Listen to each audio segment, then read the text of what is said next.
It was a quiet Friday evening when my wife, Emily, came home late once again. She's a fitness trainer at a local gym, a job she's passionate about, and often it involves her staying back for clients or even participating in late fitness classes. At first, I didn't think much of it. She was always dedicated, a perfectionist who thrived on her job's physical and social demands. But lately, something felt off. It was subtle, but it was there, her distracted responses when I asked about her day, the faint smell of a cologne I didn't recognize when she returned home, and the slight shift in her behavior that left me feeling uneasy. I couldn't quite put my finger on it, but I brushed it off as paranoia. After all, we'd been married for over a decade, and I had no reason to doubt her loyalty. The first real sign came one evening when I stopped by the gym after work, hoping to surprise her. I thought we could grab dinner together, a spur-of-the-moment date like we used to have before life got so busy. As I entered the gym, the receptionist gave me a strange look, almost like she knew something I didn't. "Is Emily around?" I asked, trying to sound casual. She hesitated. "I think she's wrapping up a session," she said, not meeting my eyes. I nodded and headed towards the training area. It was unusually quiet for that time of evening. The usual buzz of weights clanking and trainers barking encouragement was absent. I walked slowly, peering into the different rooms, and then I spotted her. Emily was in one of the private training rooms. Through the small window, I could see her laughing, her face lit up in a way I hadn't seen in a long time. She was with a man I didn't recognize, tall, muscular, with a tattoo running down his arm. They were close, much closer than you'd expect for a trainer-client relationship. His hand lingered on her lower back as they shared an intimate laugh. I felt my stomach drop. I stood there, frozen, watching them for what felt like an eternity. They didn't notice me, lost in their own world. Eventually, I turned and left without saying a word. My heart was pounding, and my thoughts were a chaotic mess. Was I imagining things? Could it be just a friendly rapport between a trainer and her client? I decided not to confront her immediately. Instead, I chose to watch, to gather more information before jumping to conclusions. I didn't want to be the jealous husband who accused his wife without evidence. But from that moment on, I couldn't shake the feeling that something was very, very wrong. Over the next few weeks, I started noticing more signs. Emily's late nights became more frequent, her explanations more vague.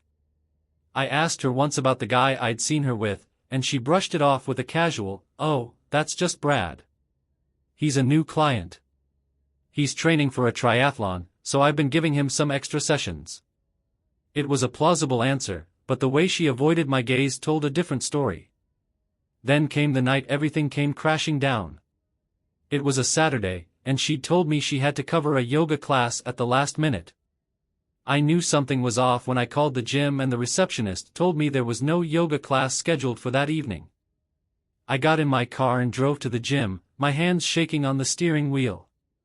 I didn't know what I was going to do or say.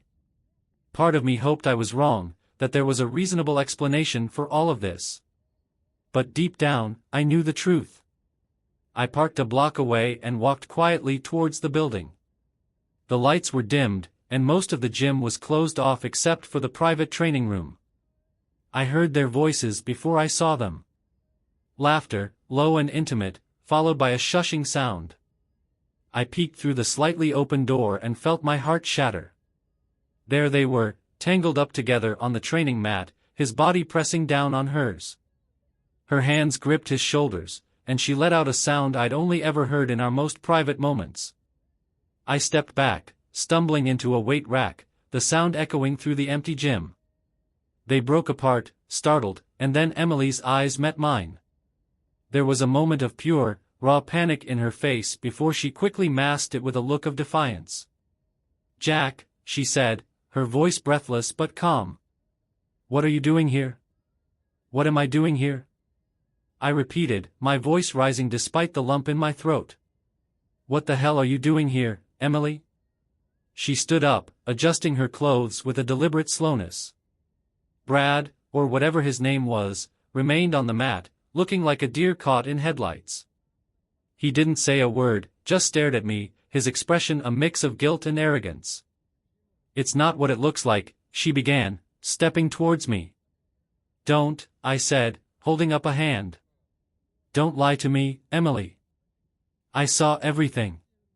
She faltered then, her bravado crumbling for a split second. "Jack, please, let's talk about this at home." "At home?" I laughed, a hollow, bitter sound. "You want to go home and pretend everything's fine after this?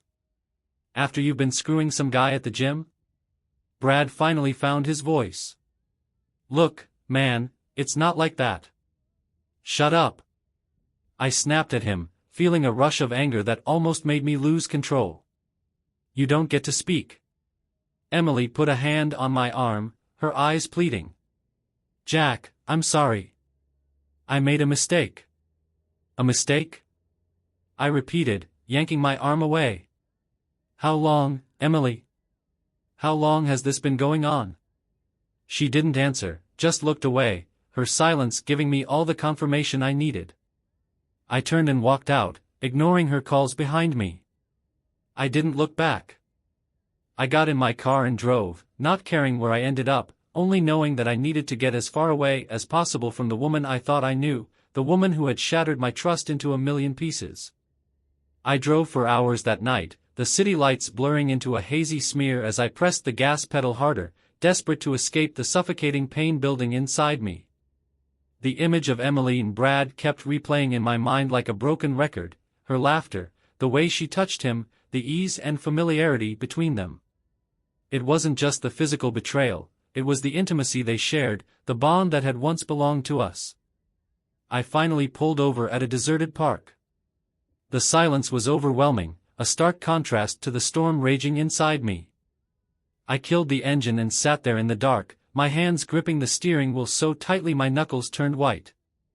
My breath came in ragged, uneven bursts as the realization of what had just happened sank in. She wasn't just cheating on me. She was living a double life, one that I had been blissfully ignorant of for who knows how long. How many times had she lied to me? How many nights had she come home, kissed me goodnight, and crawled into bed, knowing she'd been with him just hours before? The thought made my stomach turn, and I had to roll down the window, gasping for fresh air. I fumbled for my phone, my fingers shaking as I dialed her number. It rang twice before she picked up. "Jack," she said, her voice small and uncertain. "Where are you? Please come home so we can talk."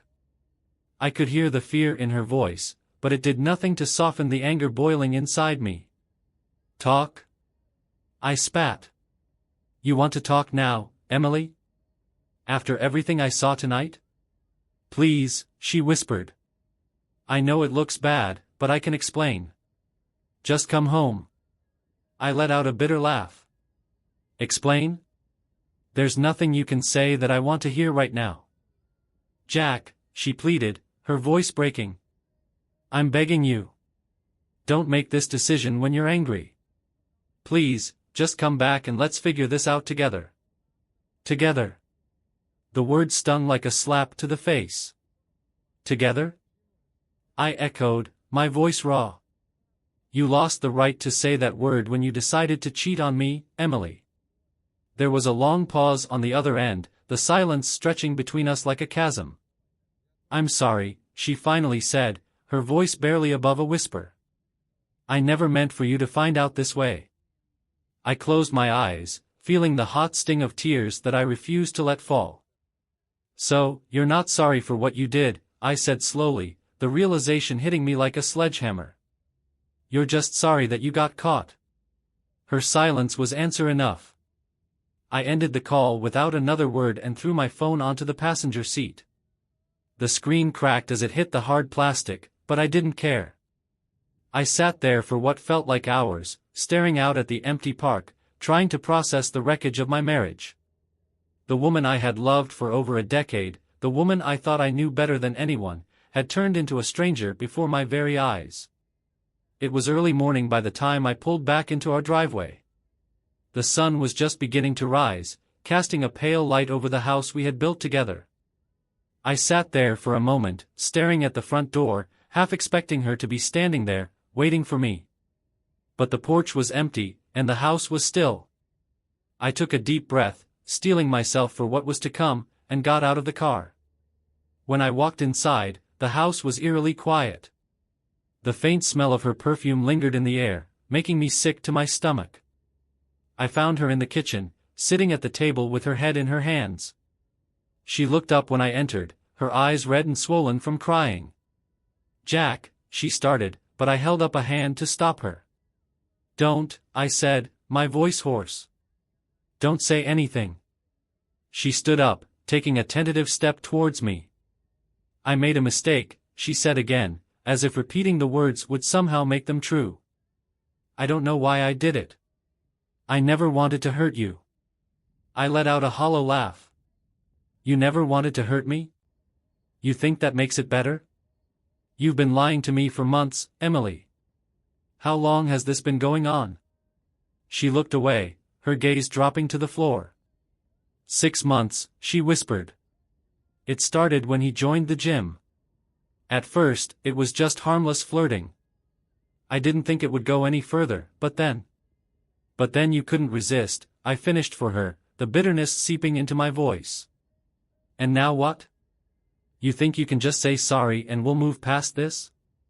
She flinched at my words, a fresh wave of tears spilling down her cheeks. "I don't know," she admitted. "I don't know what I was thinking. I was stupid, Jack. I was selfish." "That's the first honest thing you've said tonight," I snapped, feeling the anger surge back to the surface. "You were selfish, Emily. You destroyed everything we built together for what? Some fling with a guy at the gym?" Her shoulders shook as she sobbed, but I felt no sympathy, only a cold, empty void where my love for her used to be.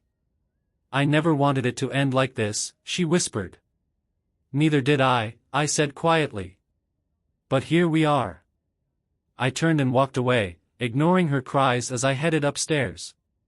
I needed to get out of this house, away from her. I couldn't breathe with her standing there, looking at me like that, as if she was the victim in all of this. I grabbed a bag and started throwing clothes into it, not caring what I packed. I just needed to leave before I said something I couldn't take back. As I zipped up the bag, I heard her footsteps behind me. "Please don't go," she begged, her voice breaking. "We can fix this, Jack. I know we can." I turned to face her, and for a moment, I almost believed her. I wanted to believe her. But then the image of her with him flashed through my mind, and the small flicker of hope I felt died out. "No, Emily," I said, my voice hollow. "We can't." I walked past her without another word, ignoring her sobs as I headed for the door.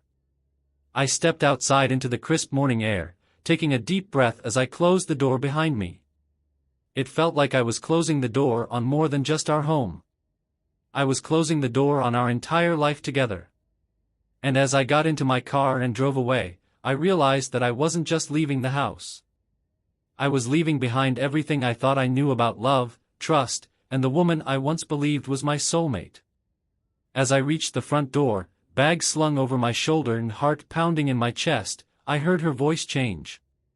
It was subtle at first, the softness vanishing, replaced by a hard, clipped edge. I paused, hand on the doorknob, bracing myself for whatever came next. "You're really going to leave, huh?" Emily's voice was cold now, a complete 180 from the pleading tone she'd used just moments before. I turned around slowly, not quite believing the transformation. The woman who had been crying and begging for forgiveness was gone, replaced by someone I barely recognized. "Yes," I said simply. "I'm done." She folded her arms across her chest, her lips curling into a sneer. "Fine. Go ahead. Run away like you always do." I blinked, stunned by the sudden shift. "Run away? Are you seriously blaming me for this?" Emily's eyes flashed with a sharp, mocking glint. "Oh, don't act so innocent, Jack. This didn't happen in a vacuum. You think I just woke up one day and decided to cheat? You pushed me to this."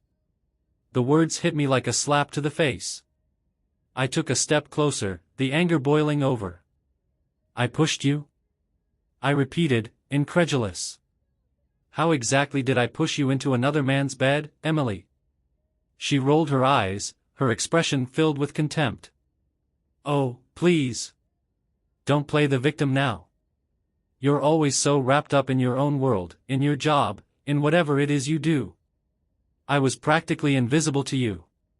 When was the last time you actually made me feel wanted? My mouth fell open in shock. You've got to be kidding me, I muttered. I've spent years supporting you, working my ass off to make sure we had everything we needed. I've been here for you, and this is how you repay me? She shrugged, her eyes narrowing as she stepped closer, her face twisted into an expression I'd never seen before. Maybe if you hadn't been such a boring, predictable husband, I wouldn't have needed to find excitement elsewhere. I felt like I'd been punched in the gut. The words were cruel, designed to cut deep, and they did. I clenched my fists at my sides, struggling to keep my voice steady. So this is my fault, is that it? You're actually going to stand here and blame me for your affair? Emily smirked, her lips pulling back in a way that made her look almost feral. If the shoe fits, she snapped. You're acting like I betrayed you out of nowhere, but the truth is, you were never really here, Jack. You were just a placeholder, a paycheck, a body to keep the bed warm. The rage I'd been trying to suppress surged to the surface, and I took a step towards her, my voice trembling with barely controlled fury. You want to talk about being here? I hissed. Where were you every night you stayed late at the gym, pretending you were working? Where were you when you lied straight to my face about your little sessions with Brad? You made me believe I was crazy for doubting you, made me feel like a fool for trusting you. She laughed then, a short, sharp bark of laughter that held no humor. Oh, poor Jack, she mocked. Always the good guy, always the victim. It's pathetic. You never had a clue, did you? All those nights I came home late, smelling like someone else's cologne, and you just swallowed every lie I fed you. I felt the ground sway beneath me, the sheer weight of her words knocking the air out of my lungs. You're sick, I whispered, shaking my head. You're actually sick. Emily stepped closer, her face inches from mine now, her voice dropping to a venomous whisper. And you're weak, she spat. You couldn't even see what was happening right in front of you. I needed more, Jack. I needed excitement, passion, and you became a dull, lifeless bore. You were just a safe choice, someone to settle down with when I was done having fun.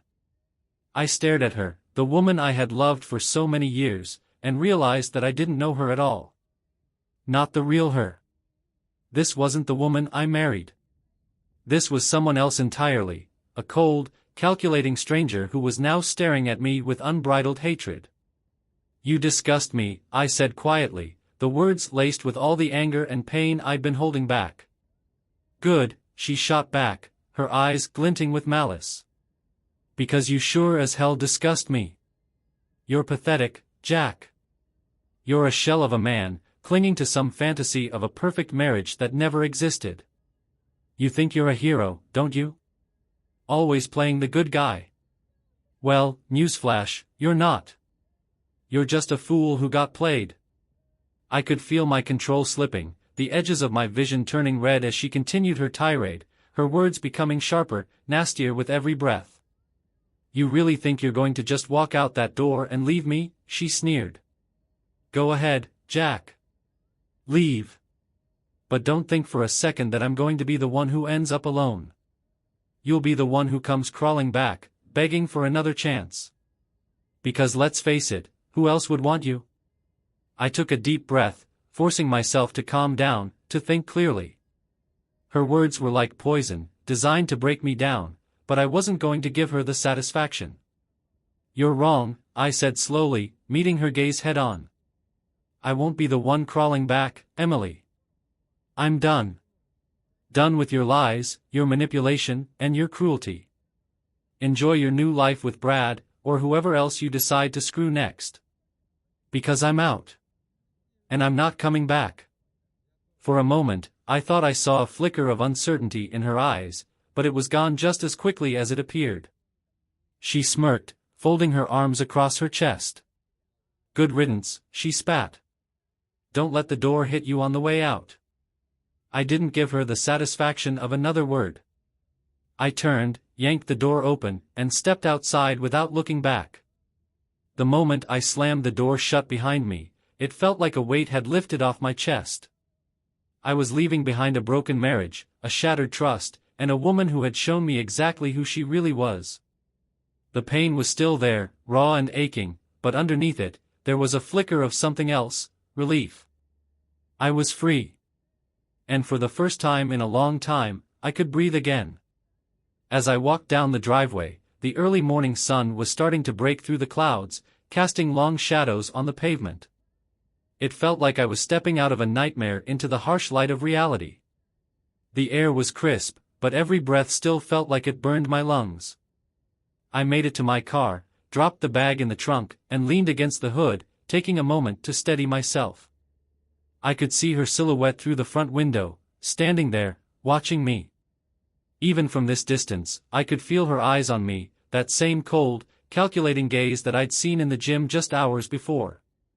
It was like she was waiting for me to crumble, expecting me to turn around and come back inside, to beg for another chance, to tell her we could work it out. But that wasn't going to happen. I pulled out my phone, hesitating for a moment before dialing a number I hadn't called in years. It rang twice before a familiar voice answered, rough from sleep. "Jack?" It was my brother, Dave.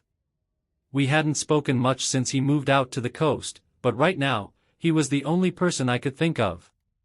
"Hey, Dave," I managed, my voice cracking. "I need a place to stay for a few days." There was a pause on the other end, then a sigh. "What happened?" I couldn't find the words to explain it over the phone. "It's Emily. It's over." Dave was quiet for a long moment, and I could hear him shifting around, probably sitting up in bed. "All right," he said finally. "You can stay as long as you need. Come over whenever you're ready." I thanked him and ended the call, feeling a small weight lift off my chest. At least I had somewhere to go. I wasn't completely alone. I got into the car, slamming the door harder than I intended, and put the key in the ignition. As the engine roared to life, I couldn't help but glance back at the house one last time. Emily was still standing there, now with her arms crossed, a smug smile pulling at the corners of her lips. She looked victorious, as if she'd won some twisted game I didn't even know we were playing. I revved the engine, feeling a rush of adrenaline surge through me. I wanted to say something, to yell out one last retort, to tell her exactly what I thought of her, but what was the point? It was over. There was nothing left to say. I pulled out of the driveway and sped off down the street, leaving behind the home we'd built together, the life I thought we had, and the woman who had turned it all into a lie. The roads were mostly empty at this early hour, and I drove aimlessly for a while, letting the city blur past me. My mind was racing, replaying every moment, every sign I had ignored, every lie she had told with that sweet, reassuring smile. I gripped the steering wheel so tightly my knuckles turned white, the anger bubbling up inside me again. She had twisted the knife in deeper than I ever thought possible. I'd expected tears, remorse, maybe even a heartfelt apology. But instead, she'd turned on me, like a snake striking after it's been cornered. She wasn't sorry for what she'd done. No, she was angry that I'd caught her, furious that her carefully constructed web of lies had finally unraveled.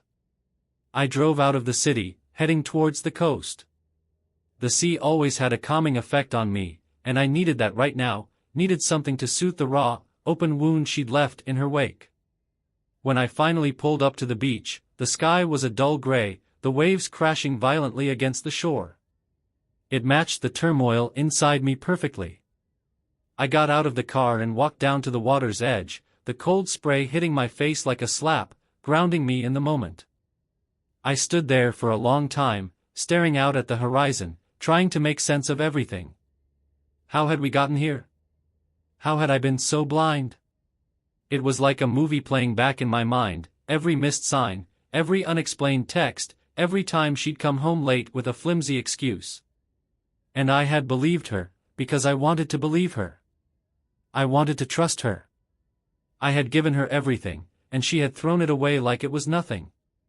The anger came in waves, overwhelming me until I couldn't stand still anymore. I picked up a rock and hurled it into the water as hard as I could, watching it disappear into the churning waves. Then another. And another. It didn't help. Nothing would help. Jack. I turned around, startled. Dave was standing there, a concerned look on his face. I hadn't even heard him pull up. "I thought you might be here," he said quietly, walking over to stand beside me. He didn't say anything else, just stood there, letting me gather my thoughts. "I found her with someone else," I said finally, my voice hoarse. "At the gym. And when I confronted her, she turned into someone I don't even recognize, Dave. She blamed me. Said it was my fault." Dave let out a low whistle, shaking his head. "I'm sorry, Jack," he said softly. "I can't imagine what that feels like." I laughed bitterly. "It feels like everything I knew was a lie. Like I've been living with a stranger for the past year, maybe longer." He put a hand on my shoulder, squeezing it gently. "You're not alone in this," he said. "You've got me. And whatever happens next, we'll get through it." I nodded, grateful for his support, but the truth was, I felt more alone than I ever had in my life. I'd lost not just my wife, but the future I thought we were building together. The plans we made, the dreams we shared, it all felt like ashes now, slipping through my fingers. We stood there in silence for a while, the wind whipping through our hair, the ocean roaring in the background. It felt like the end of something, like I was standing at the edge of a cliff, looking out into the unknown. Finally, I turned to Dave, taking a deep breath. "I need a place to stay for a bit," I said, my voice steadier now. "Just until I figure out what to do next." "You can stay as long as you need," he said without hesitation. "We'll get your things from the house whenever you're ready." The thought of going back there, of facing Emily again, made my stomach turn. "Not yet," I said quickly. I can't go back there yet." He nodded, understanding. "All right. Let's get out of here then." We walked back to the car together, and as we drove away from the beach, I couldn't help but look back one last time. It felt like I was leaving behind more than just a chapter of my life. I was leaving behind the person I used to be, the man who had trusted blindly, who had believed in love, in loyalty, in forever. And as I turned away, I realized that whoever I was going to become next, it wouldn't be the same man who had walked into that gym last night. That man was gone, and in his place was someone harder, someone wiser, someone who would never be fooled again. The thought of revenge was the furthest thing from my mind when I first drove away from the house. I was too hurt, too broken to even consider it. But as the days passed, as the initial shock faded and the raw pain settled into a dull, seething anger, the idea began to take root.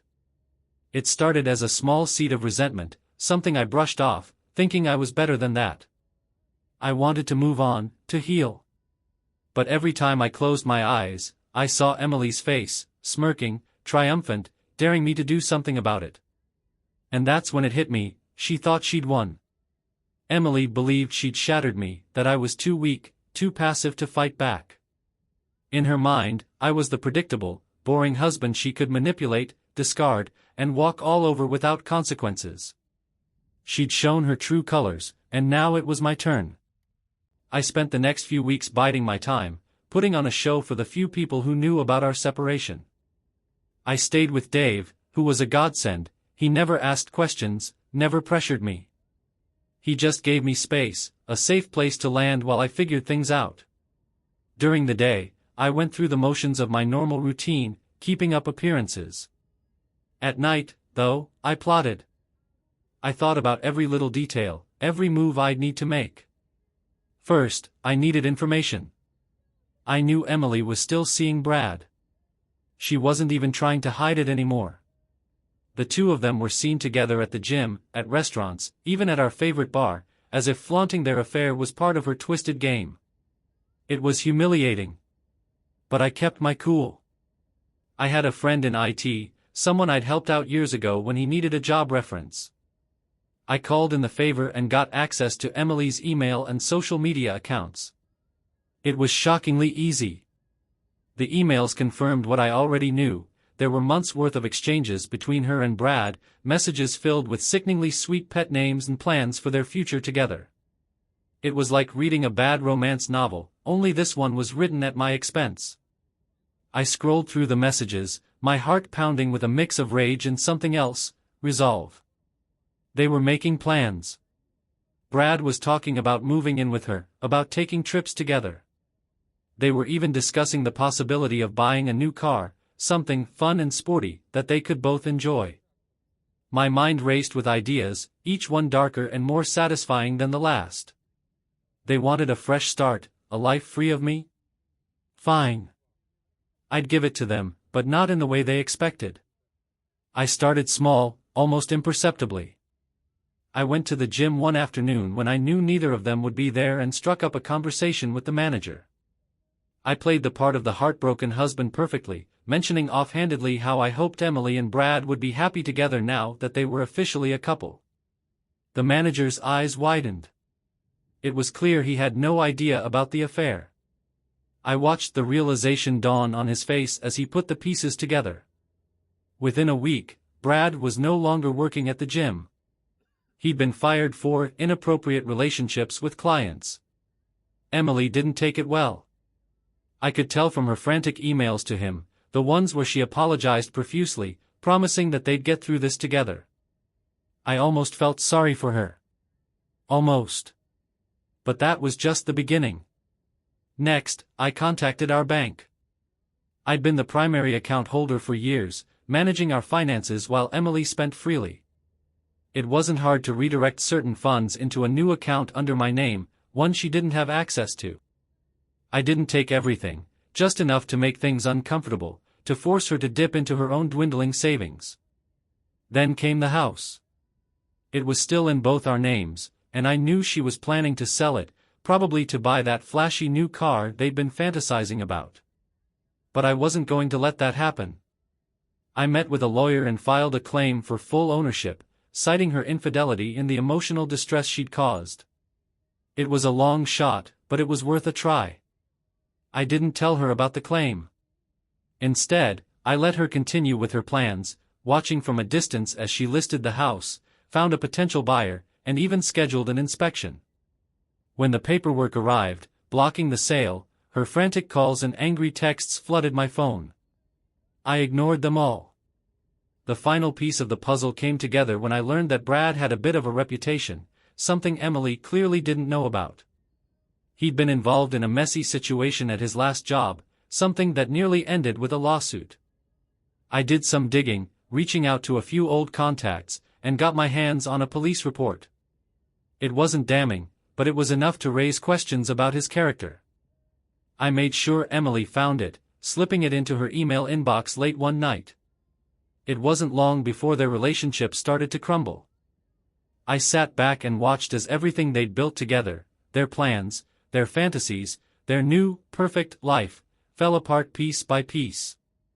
Brad was out of work, struggling to find another job with the rumors circulating about him. Emily was stuck with a mortgage she couldn't pay, her savings drained, and no way to sell the house. And all the while, I was moving forward, quietly, methodically, rebuilding my life without her. One day, a few months later, I received a text from Emily. It was short, just 2 words, "You win." I stared at the message for a long time before deleting it without a response. This wasn't about winning. It wasn't even about revenge, not really. It was about taking back control of my life, about showing her that I wasn't the weak, pathetic man she thought she could manipulate and discard. I turned off my phone, took a deep breath, and felt a strange, unexpected sensation wash over me. Peace. For the first time in months, I felt truly free.